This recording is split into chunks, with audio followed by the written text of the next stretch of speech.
Okay, welcome back to the Are You Strong show. I have an awesome, what I'm going to call local guest to the show. And what this young man, I think I told him when I met him the first time, but I used to eat in his family's restaurant in about 35 years ago, before he was even a thought in his parents' head.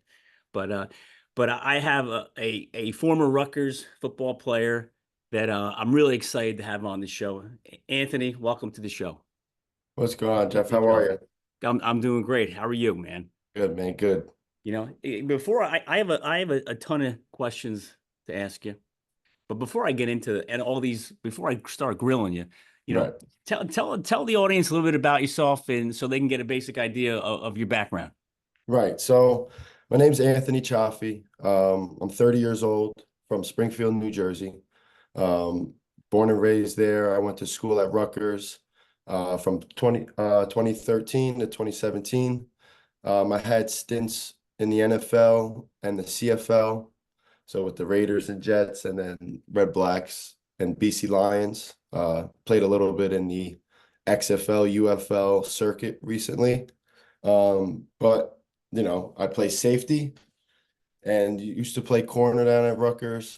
Played safety as well. But it's a great opportunity to be here and to talk to my man Jeff. Yeah, there we go. Well, here's my first question I want to ask you. It's not even on the list of that Yeah, we're going to talk about, but you're a local guy, right? You literally grew up 20 yeah, minutes from Rutgers, half hour yep. tops, 30 minutes. Yep. 30 minutes. What's it like to grow up knowing that you have one of the biggest college programs in the country right next door, Right. and you get the opportunity not just to go to school there, but to play on that team and to be one of the guys that's the guys. Like Yeah. you're a starter, you're the Yeah. man. Like, what's it like to play that close at such a big Yeah. school in your home state?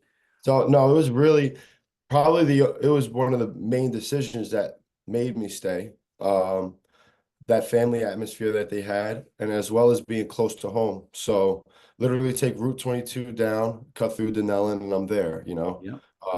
My family, everybody would come to the games, grandparents and, my parents, my sister, her, now husband.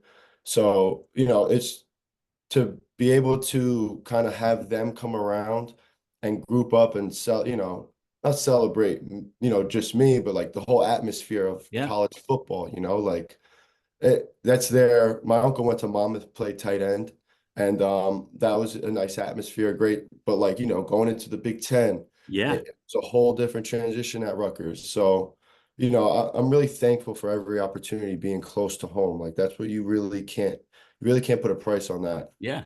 So tell me, what was it like to come out of the tunnel in your first Hmm. game at Rutgers at Yeah, man. home? Stadium's going crazy. Yeah. You're a local guy. What's that feeling like? That was awesome. It was definitely when you look at the grand scheme of things, all the work you put in through the summer workouts, camp, those early mornings, late nights, extra film sessions, just questions in general about what you're doing, how to get better, and even juggling like the school aspect, like it all is released and you're going out on the field and you're just playing football. Yeah. So it's like you have family around, you have friends around. I've had a lot of my great friends that came to the games and would, always come and support. And they're right next to my family. So it's like running out of the tunnel is you don't worry about anything, but it's just football time. Yeah. It's got to be so surreal, Yeah. right? No, it's really like you look around like, damn, like it really is you're in a great position now. And it's just, what are you gonna do with it at Yeah. that point? So coming out of high school, what was the inspiration to go continue to play football in college? Well, like you could have done other things. What was the Yeah. inspiration to do that? So, my father kept me in the in a football mindset ever since I was really young, 5, 6 years old, put on a helmet, and he each step of the way as I grew, he grew with coaching me. So, Mm, like he would give me more and more each year depending on how I would handle it. So I really credit him to all of like what I've done because of the fact that, you know, being able to be put in the opportunity and the position to do it, you have to have somebody pushing you and somebody giving you a little pat on the butt, like, listen, this is the direction you have to go. And when you steer off, he was there to correct me, get me back on the line. So I kind of felt, and I knew like seventh, eighth grade year, and my dad really, really laid into me, like, you're either going to go all in or you're not going to do it at all. So then it's just at that point, we kind of, we went to the track, sprint the straight, jog the curves. We would do that every week, 3 times a week, along with football trainings out in the backyard, thank God. And even with coaching too, staying extra, like I credit to him just being able to like give me direction. That's awesome. Now, was your And not dad your even high knowing school like coach? he was a coach like for me grow up until my eighth grade year. So he coached your So teams up till eighth grade. yeah, and we won like 2 championships, one in That's Kenilworth. great. Got kicked out of Kenilworth because I wasn't going to go there in high school, and I was like I was like 7 or 8 years old, and then I had to go to Springfield because they're like, at that time I lived, in Springfield. Yep. Kenilworth had a good program, so when I was young, we played there. My dad Yep. grew up in Braley and Kenilworth, so just kind So, of how so it fell what's out. Anthony? What's that like to have your dad as your coach? Who's it sounds like he was a tough coach, Yes, yeah. right? So you go to practice. There's your dad. You go home. There's your dad. Like, how did you handle that as a young kid? It like coaching never stopped, and he kind of knew when to lay into me and when not to. But I mean, mostly was giving me, every opportunity in every situation, there's something to learn from. So even though if I didn't get it and it took me a couple times to do it, he stayed consistent. But it was fun because we would talk football X's and O's, and then we'd have the coaches come over, and then all our buddies would go play tackle football in our backyard. So it's like, he was really vested in it. Watching film, I was like 7 years old, 8 years old, watching film on other teams, Yeah, scheming against them. And my dad's telling us, look at this player, do this, do that. that's so cool. So it's like, it has to start early, in my opinion. I can't imagine what it must have been like for your dad. Yeah, Obviously, your other family too. I get it, but your dad to yeah. sit in the stands at Rutgers and watch you play. Yeah. No, he like it's hard to explain his feeling because I one day want to have a son. So it's like, when every time everybody says like you'll never understand until you have a son. So it's like I Yeah. know he's happy. So Oh, I he's got to just be jacked up. Are I you just kidding me? yeah, no, I just continue, it's like what he helped engrave in me is what I want to, continue to do in my life. Yeah, So it's like that's your cool. father's your man, right? You Yep. gotta you look up to him, in And my well, opinion. remember, your father Yeah, is the only man in the world who wants you to have a better life than him. right. Everybody else 100%. wants to have a better life than you, but your 100%. father's the only man that's ever going to believe that. Yeah, Isn't that that's cool? 100%. That's Yeah. amazing. Yeah, dude. That's makes you think about a lot of things. Yeah. So how did you handle the pressure? College football, professional football, but there is a lot of mental jacked Mhm. up pressure you got to Yeah. deal with every day. How'd you handle that? It's like leaning on your support system and just your training. Like you I tell the kids like when I coach, so I tell them like your preparation is key. When you're prepared for a test, you know the answers. So you feel confident in reading the questions and looking at the answers like, yeah, it could possibly be this one. But why? I have a high percentage thought on this because it can be that, different Yeah. correlating words. And it's the same thing on the football field. So I felt like my preparation, mentally being calm and just from a figure it out standpoint, because at the end of the day, when you go out and play, it's you know, and you have your 1/11th to do, but you come in with your 1/11th of issues in your mind with what's going on, what I have to do on this play, Yeah. how I've been playing, what's been going on during practice in the whole week? Have I given up a deep ball in practice? Did I catch interception? Do I feel confident in the concept I see from them, from the scout team? So it's like if your preparation meets that, like you get a sense of, calmness. So Yeah. I preparation love is what you key. just said. You're 111th to do. I never thought of that before. Yeah. No, That is you cool. have to. Yeah. And 111th. That's really neat. yeah. So younger kids, Yeah. you're coaching them now. You're coaching the Yeah. high school guys, right? Right. What do you tell the younger kids growing up, aspiring to be you, play at Rutgers, play in the Big Ten? What Right. do you tell them? I'm, I I tell them a lot of things. However, something that I always like drill into them is just consistently like doing your best. Because during the times where you're tired and you're feeling a little down, the negative thoughts come in your mind, that's the easiest time to give in to those. So consistently being good in that, you have to understand when those times come and know that the answer to that test is to keep going consistently, 100 miles an hour, 100%. And with high school football, they have they're young, a lot of external factors. They're learning about a lot of new things. So just breaking down football as not like, a game that's tricky, but Yep. just something that's very simple that they could attack mentally, right? Like easy cover three, cover two, break it down every position, let them know your job, tell them talk it back to you, and then consistently doing that at a high level. So consistency is key. Although, Oh yeah. ebbs and flows happen, but Yeah. stay consistent throughout. So let me ask you how long have you personally been coaching now?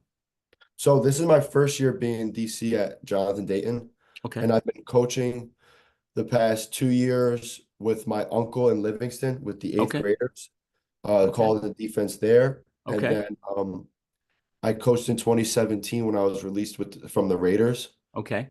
at Dayton, but I was like an assistant Yeah. defensive coach. Okay. So now it's like full in, all in this year. So here I'm gonna hit you with a coaching question, Let's do it. right? And I'm gonna guess that a lot of the stuff from your dad is rubbing off or has Yes. rubbed off. And a Yes. lot of the stuff from all your personal coaches and different teams you've been on has rubbed off. Right. But when you were a kid, your dad saw you and saw something in you that most kids don't have, right? Because you Yeah. don't get to your level, the average Right. kid doesn't get to your level. Right. So when you see a kid who's got the gift, but doesn't have the mindset to take advantage of the gift, how do you coach that? Dude, that's a good one because that's, you know, coaching it as far, mental, the mental aspect of the game is going to take you further than physical.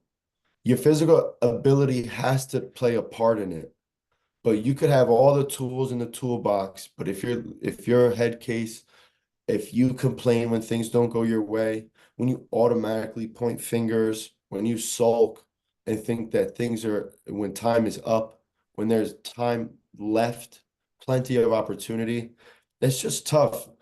But the way I like to get into, players and guys like that, you just have to be real with them from experience. And it's just not even as a coach right now, it's just man to man.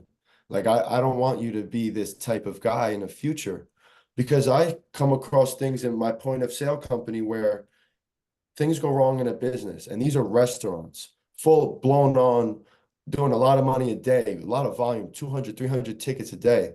So when they have their composure and they're a little stressed, something goes wrong, you have to be that guy to solve it, figure it out, and look to ways to adjust yourself to then now help everybody else on the team.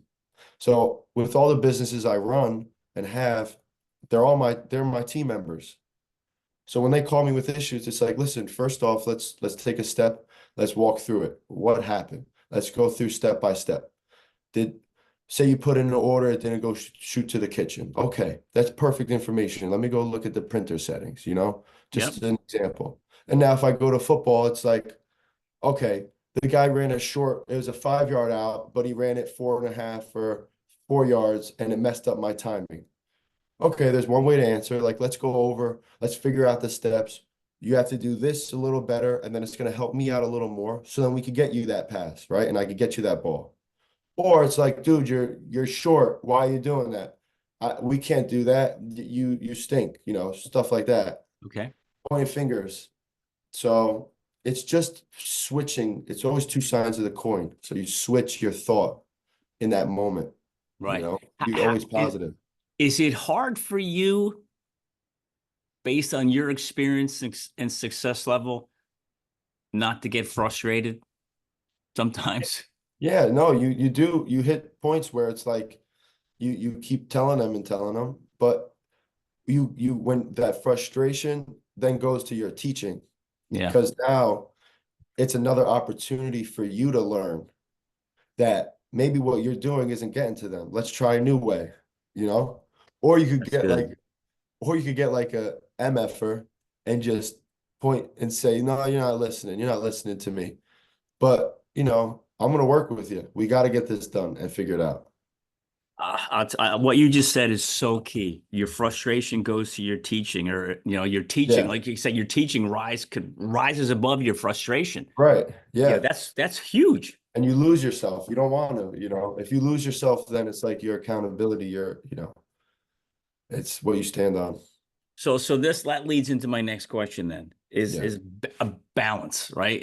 I don't think whenever a lot of people, well, are you in balance? Everyone's always out of balance, right? Yeah. But how did you balance your your life? Let's talk about college first. Right. How did you balance academics? How did you balance personal life? How did you balance football? And how Right. did you balance staying in shape and all that kind of stuff Right. without just like burning out?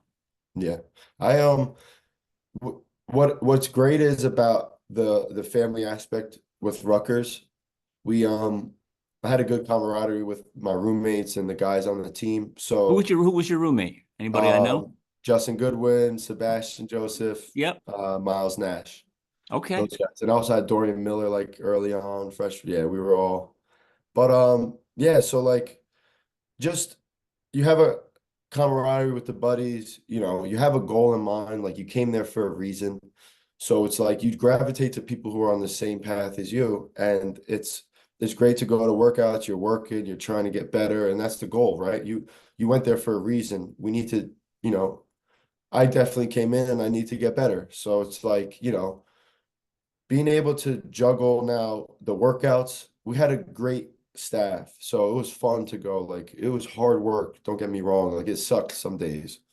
But like just doing it with the common goal at the end to be great and to be better than you were that day. I always felt like every day academically on the field and off the field, I got better, just from the words of speak that all the coaches would say, from Yeah. the examples I would see from other guys and older guys. Yeah. So burning out would be, in my opinion, um, just I I couldn't do it. I had Unacceptable. yeah, like I didn't, that was my standard. Like I felt as though, I wasn't the biggest, strongest, or fastest. I was always that consistent guy. So, I always wanted to be better. So that's what kind of, fueled me to just stay there and be Yeah. consistent and try and learn. Now, who was your strength coach? Coach Cole. So Okay. he was the first couple years, and then Kenny Parker came with Coach Yep. Ash. No, Uh, Kenny Parker, he's out in Ohio State now, right? Honestly, I'm not sure, but I think he got back into coaching ranks. Yeah, Yeah, I think he ended up out there. I don't know if he's still there, but I think not he ended sure. up out there. But he was great. Yeah. Listen, those guys had us at 4:30 in the morning, 5 o'clock, like dawn patrol, like freaking night week. We're doing everything, just stuff together, build camaraderie, and like the team Yeah. is too. Like if the locker room is together, you guys would be good, Yeah. So you just mentioned something that the traditional world of students doesn't hear a lot, doesn't understand, doesn't Yeah. know. But you said 5 o'clock in the morning. Yeah. Okay. The most traditional students, what are they doing at 5 a.m.? They're in the second stage of REM. Yeah. They've been sleeping for 8 hours. So, and I bring this up a lot on the shows, and I want people to understand it because it always comes up, is, you know, the traditional student, nothing wrong, no Yeah. disrespect, but they see you walking around campus, you got your football gear on, you're on Right. TV, you're being all over the place, and like, Right. oh boy, Anthony gets everything handed to him. Yeah. Anthony gets this, Anthony gets that, blah blah, right? Can you talk about the intensity of what you got to go through every day? It's not just like for a month here, a month. It's you guys are No year days off. round at that level. Talk about that intensity of the 5 a.m.s, the work, the weight rooms, the diets, the practices, the meetings that the traditional student just doesn't understand. And it's the price you guys pay Yeah. to be there. Right. Can you talk about that? And it's not like, there's no choice, Right, zero choice. right. So now it's like, what do you do when you have no choice? Right. So Yeah, now it's like on the football field, you get hit. You have no choice but to what? React. You have to hit back. So like we wake up at 4:30, ride right over from Silvers. That's where we used to live on Bush campus. yeah, Uh, you know, went right over to the Hale Center. Had to be ready by like 5, yeah, and it's all out. Joe Jacoby was a great guy. He's an awesome dude. He was a strength coach with me when I was at the Jets in 2020. And he was always sending me and throwing an extra shake. So like at 5:30, 6 o'clock, we're in the middle of the lift, already sweating, going crazy. Chaffee here, boom, with the select guys would get drinks because you had to gain weight. yeah, You take a shake, chug that down. Boom. Now lift done at 8 o'clock. Go upstairs, breakfast right away. Fill out your time management sheet. Show everybody, like literally 7, 8, 9, 10, 11, 12. What are you doing from those time frames? And you get signed off, and then you can have breakfast. So it's like, I mean, even if I were to just, my notebook is like the yeah, same yeah, time yeah, management. yeah, Because if I didn't do that there right now, I wouldn't be I'd be nothing. I'd be waking up 8:30, 9 o'clock, hanging out, right? But yeah. I feel as though those workouts, the time there, even the strict diets that they'd put us on, like we'd walk in and they'd have food sections. And then they're like, okay, gainers, you need to eat this whole row, fill your whole plate with each one of these items. Oh my We God. walk and go see Miss Allison. We go check off, look at our plate. Yeah, like they look every time, look at your plate. Like, I don't know if you go out to eat, but do you have somebody like stare at your plate, like and look at it, like and inspect it? It's kind of weird. So Yeah, it's like those things are not typical, students are doing.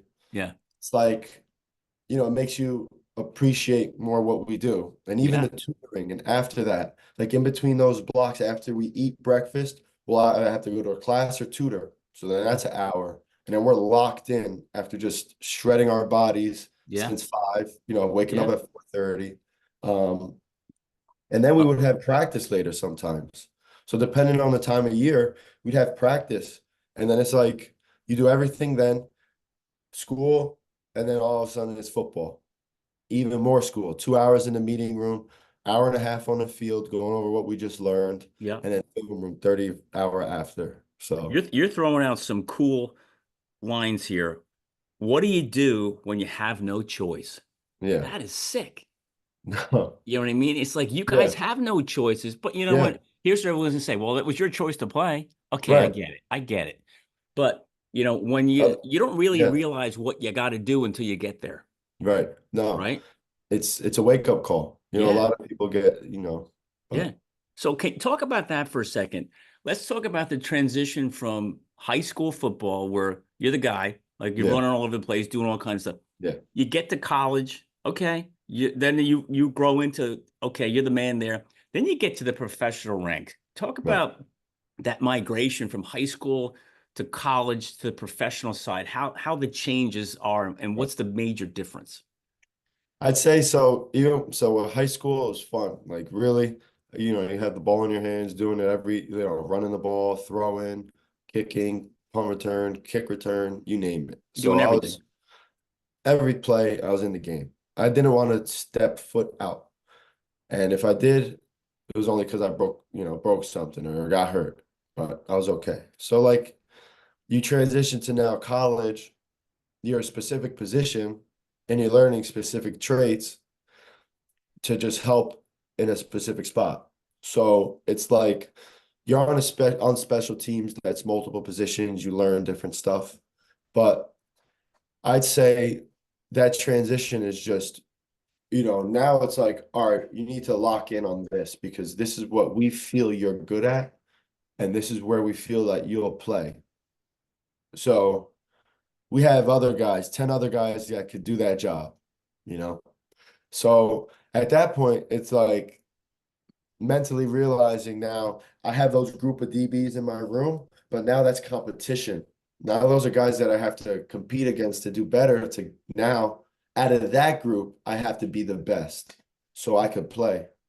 Otherwise, I wouldn't. And that's how I thought. And I really developed more so like my sophomore year because I was out there in the trenches of freshman year. I did really well, thank God. And then it was a really great learning experience. Joe Rossi, he's awesome. That's my guy. I really appreciate him. And Daryl Wilson too. Coach Flood, Kyle Flood, they're all my guys. So like that transition to now understanding I have to be in a specific role and do my job at the best of my ability. Listen, it goes to now going to the NFL. You have a specific job. Now I was a safety in the NFL and I played special teams, every special team. So it's like you kind of it slows down so that now you could continue furthering your education in that position.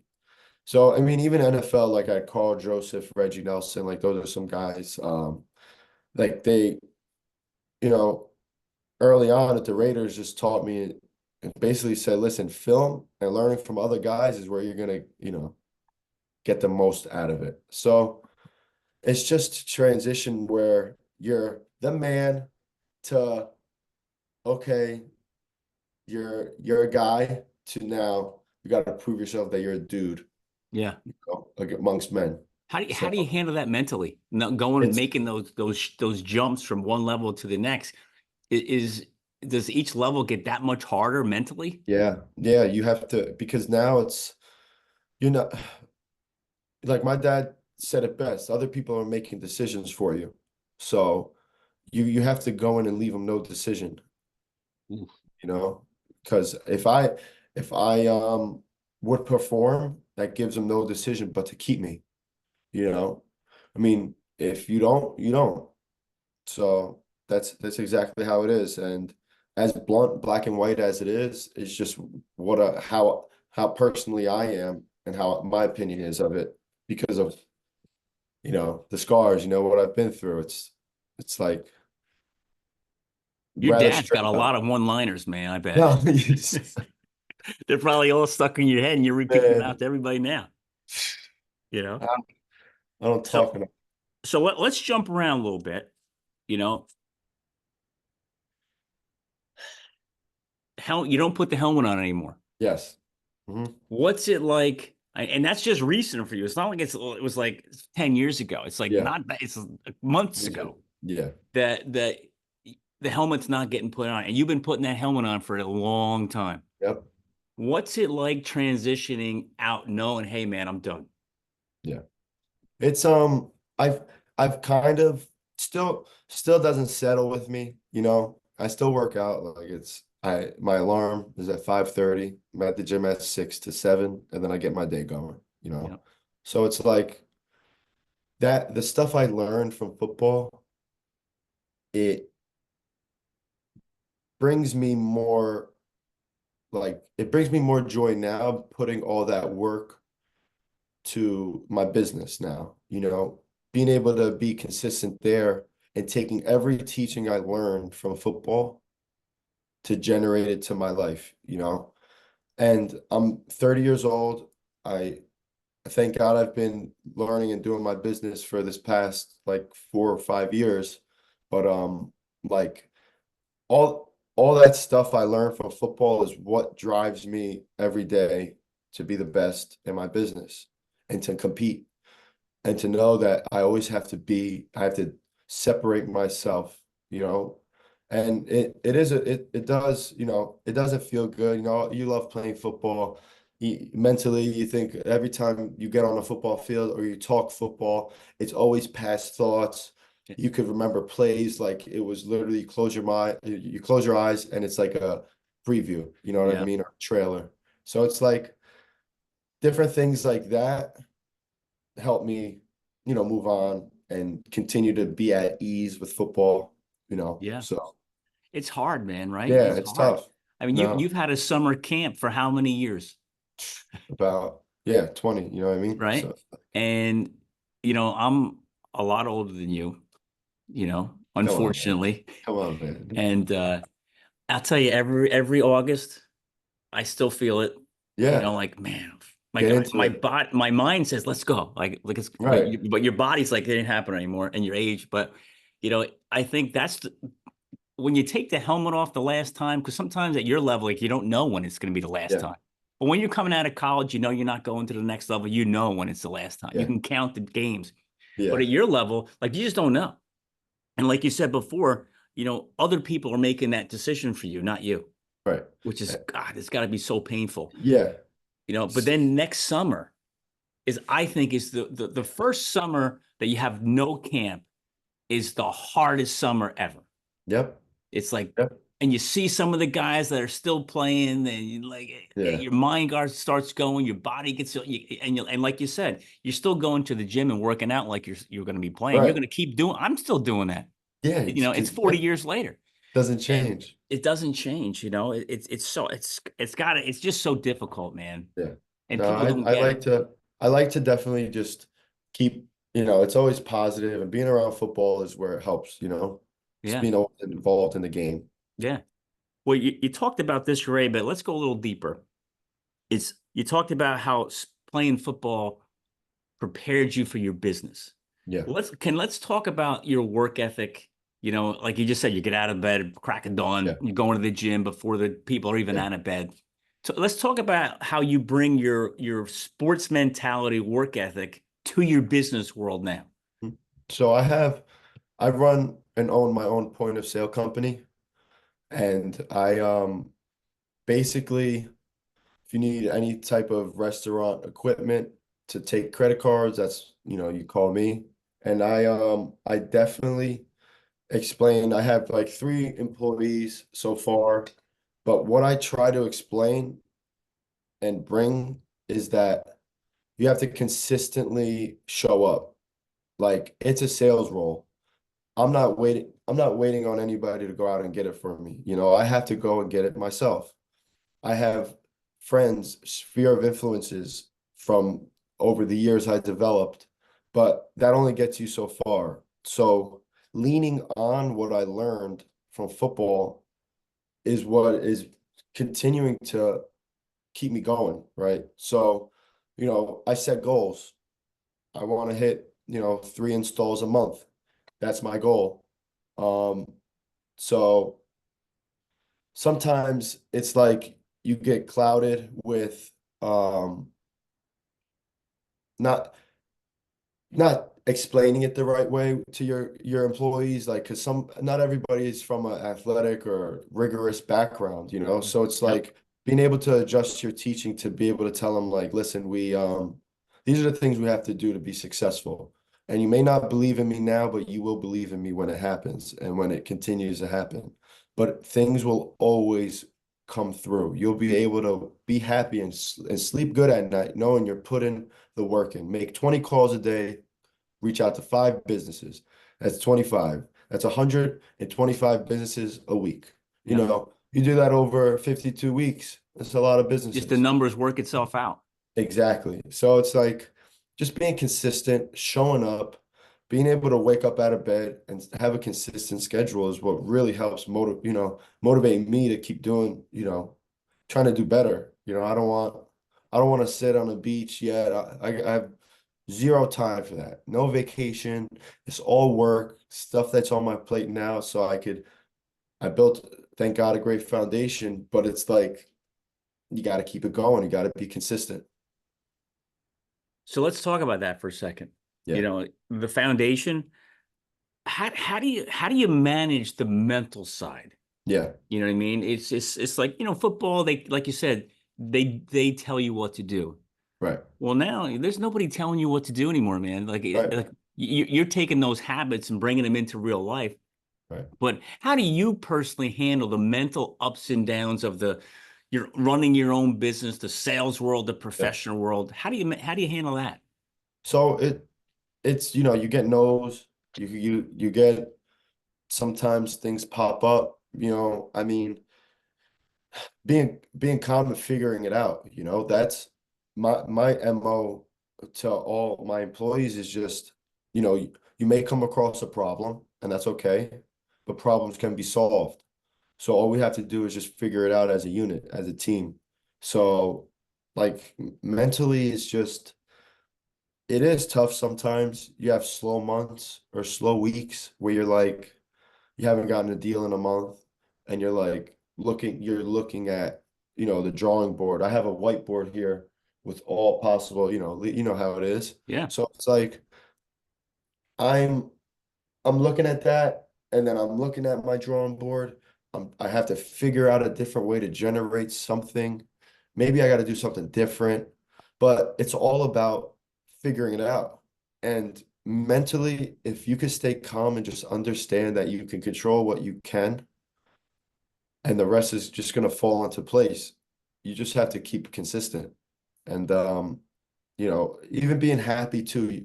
Everyone's human. Dude. Everyone gets sad. Like I get Yeah. sad. Like, sometimes. So it's like when the things happen, you figure it out. Yeah. You said this a couple of times over the last half hour or so.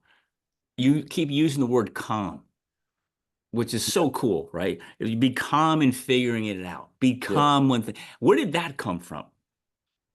Honestly, I think it just developed like with like football, really.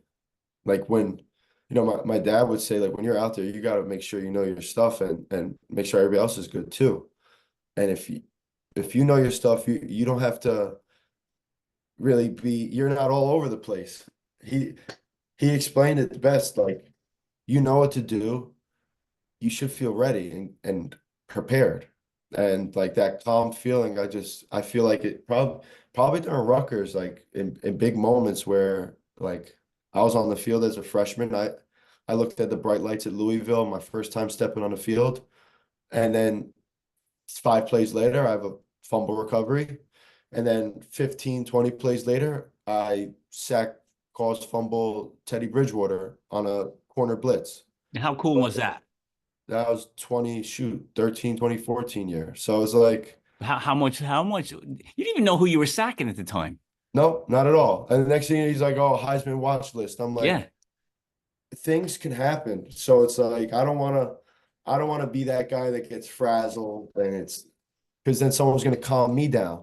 Yeah. I want to be the guy to say, listen, it's all right. It's fine. This is what we have to do. It's all good. Because listen, you need to have someone that has the different side to them, because you have players that are high wound and then you have players that are more calm, cool, collective, Yeah. But That's great. I mean, be the guy that calms other people down. yeah. That's cool. So, what advice can you give current athletes now? I don't care if they're college, I don't care if they're pro, whatever, but how to prepare themselves for when they take the helmet off for the last time. Yeah, I would say make sure, it's the pain of discipline versus the pain of regret. Coach Flood would say this, like a lot of my coaches would say this. Coach George back in high school when I played. It's like the pain of discipline, what you have to do. It's hard to be consistent and show up at film, go lift, go stretch, make sure you're hydrated, And then now it's like know your plays and then execute. So, I think, it's a big mixture of that. But Yeah. So you've had so many cool moments in your career, mm, right? What stands out is you just said you sacked Teddy Bridgewater. Like yeah, for those who are listening, if they don't know Teddy Bridgewater, I think he was just retired, just retired recently. Yeah, right? And he's a he's great had a quarterback. pretty cool career. Yes. Kind of humbled a little bit, injuries, Right. whatever. But he was a man when he was the man, right? Yep. Especially in college, like they're like, whoa. So Before so what's Lamar. yep. What's your biggest moment out of all your different accolades, all the different things you've done? What stands out? This is wow. Honestly, I feel like I had a good.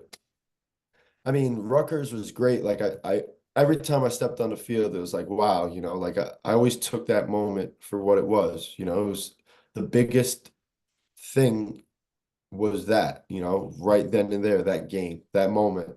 But going into like the NFL and like actually preseason and playing and contributing, getting some big hits. I knocked a guy out, forced fumble, and it's like those are times where all the hard work I put in is now this is this is why I pushed myself with my father, like us doing things together that, maybe at the time I didn't know why, but You don't not at, appreciate it when you're young. no, not at all. And the things that he would do, that's what in the beginning I was, sometimes there's points where you don't know why, but you Yeah. just have to follow, and just listen to somebody and their teaching, right? And give up some of yourself, the pride, you know? There's another line. You must have got Yeah. that from your dad too. Points when you don't know why, you just have to Yeah. follow. Like Yeah. these lines, you tell this to all your young kids you're coaching now? Yeah. Little by little, little You by know? little, they listen. It's fun to be able to. I mean, they look up to us, so we're trying to build young men. Like Yeah. football is small, in the Yeah. grand scheme of things, but it taught me so much. Yep. So that's why I'm so grateful to try to teach.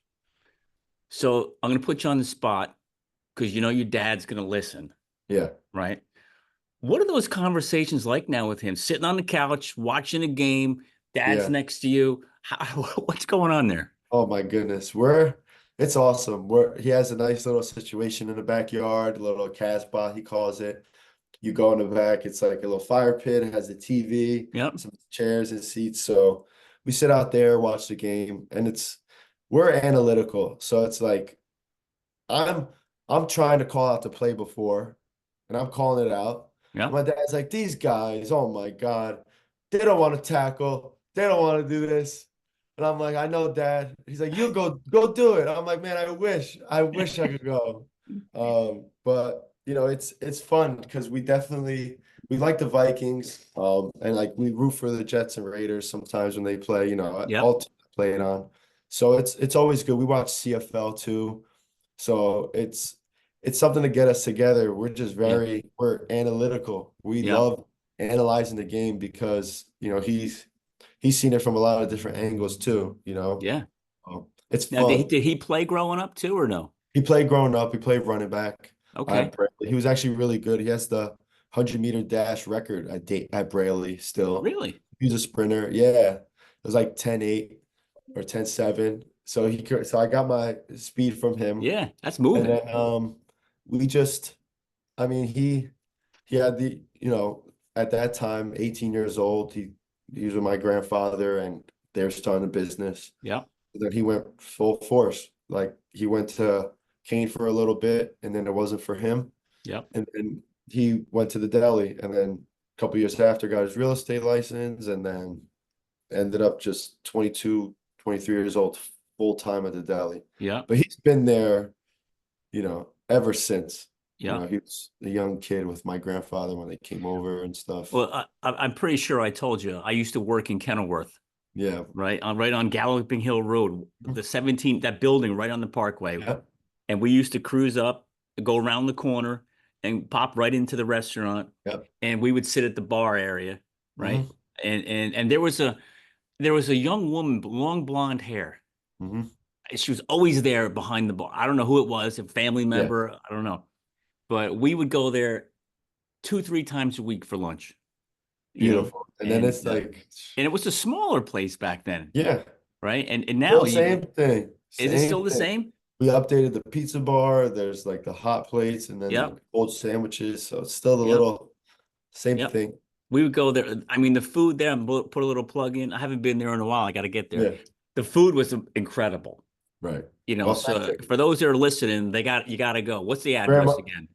762 Mountain Avenue, Springfield, New Jersey. And Yep, grandma's recipes. So that's it's what all my great, grandma's recipes. great food. So your goals. Talk about, Yes. what's your professional aspirations? What are you Mhm. looking to achieve? What are you looking to accomplish now? You're still a young guy. You got so much in front of you. Right, right. What's going on? So I um I definitely dove headfirst into this point of sale business. So I've been doing credit card processing for the past 4.5 years, and I I got a really tight relationship with the point of sale guys who were doing the restaurant builds for me.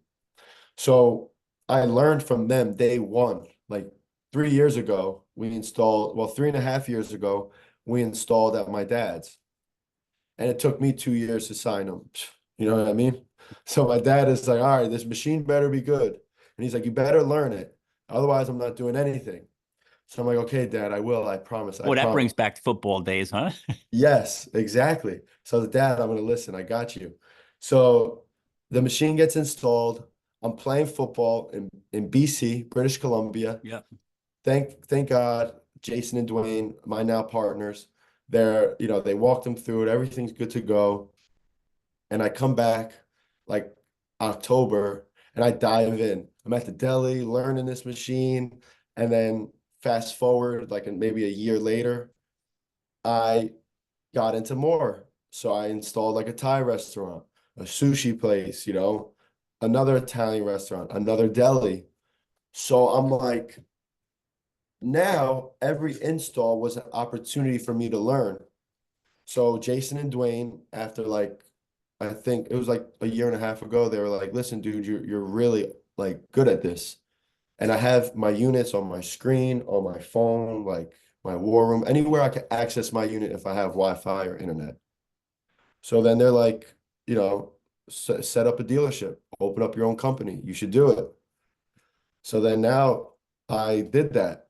And I'm thankful because I I I want to save businesses money. That's my goal. And even with different companies now, I don't want to say their names and give them plugs, My company's called Dynamic. So like what we could do is bring, a dynamic array of things. So we could do small, I just installed a puppy groomer, right?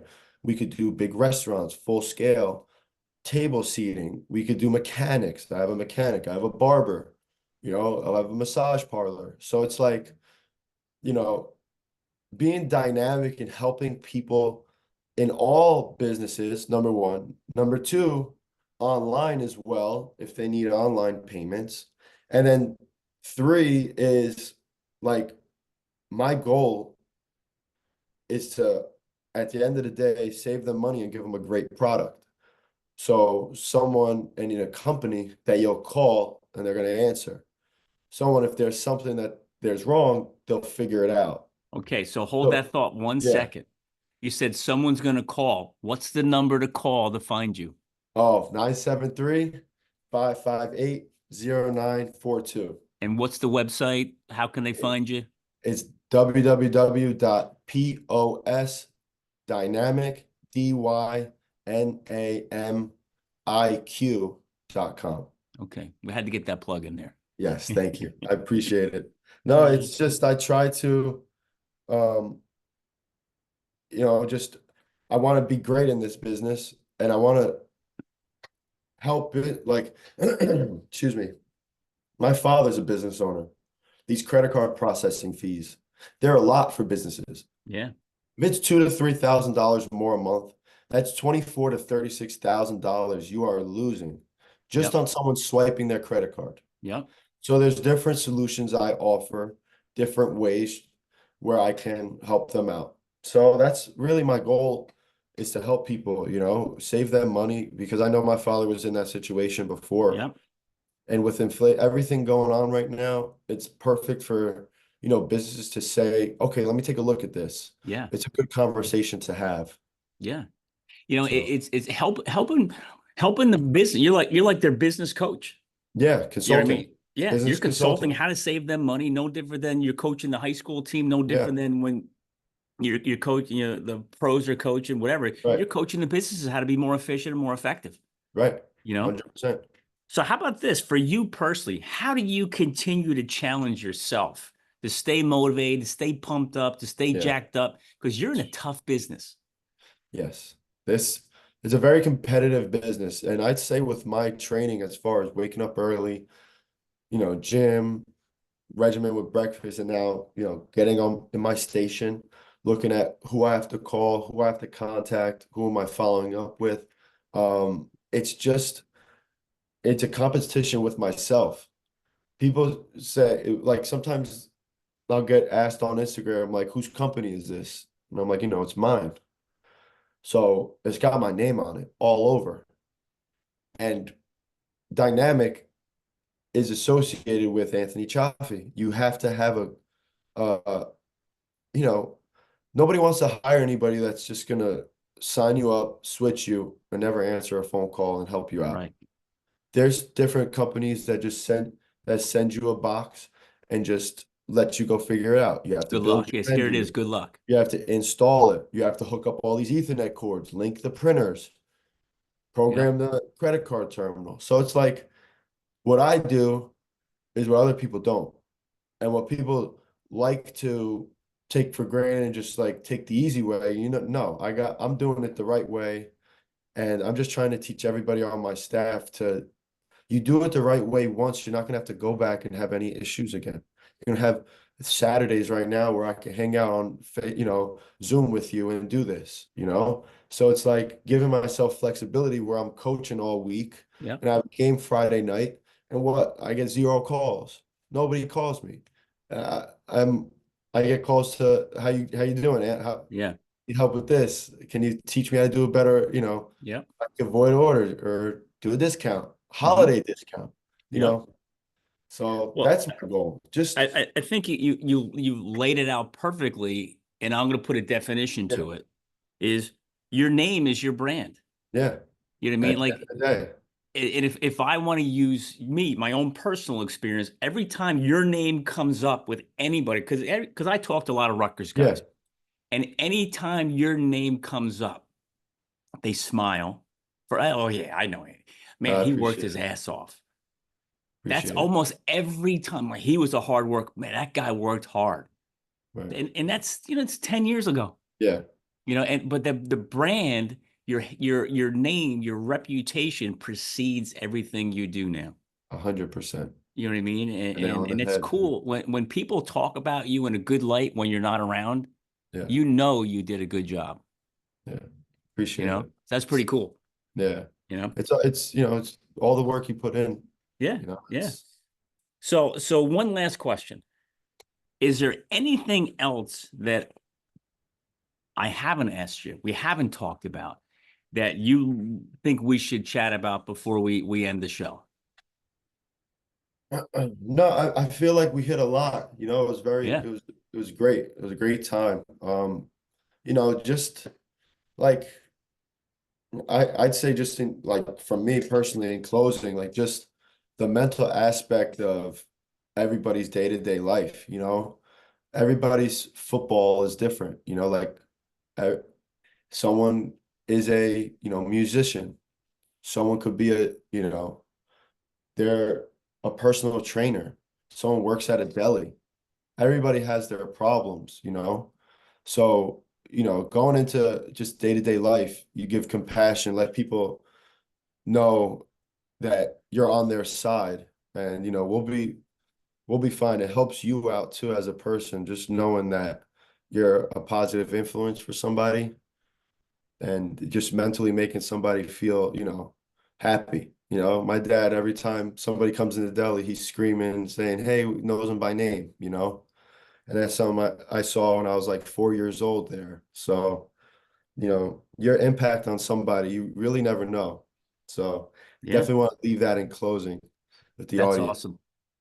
So Well, I mean, your family name is it's all over the place, yeah, and appreciate it. the impact it's made and the people you've touched and will continue to touch. And you're still such a young guy. You got so much Yeah, more to do, but I know the family, like you said, your dad, like you walk into your restaurant, yeah, the deli, it's like, hey, everybody knows everybody, makes everybody feel good. right. You know what I mean? And Need you do the that. same. You do the same, and you're carrying that into your business. I guarantee if Yeah, I talk to any of your customers, they say, "Oh my God, Anthony does such a great job. Oh my God, he makes everything work seem yeah, so calm." right. Which That's is my cool. goal. Yeah, Yeah, that's cool. Well, listen, man, thanks for being on the show. Really appreciate it. I'm looking anytime, forward dude. to your continued success, and I see all the Always. stuff you guys are doing family wise and your Yeah, business, and we'll have you back in the not too always. distant future, and we'll talk about all the other successes you're doing in life. Yes, sir. Thank you, Jeff. I appreciate you, man. You got it, buddy.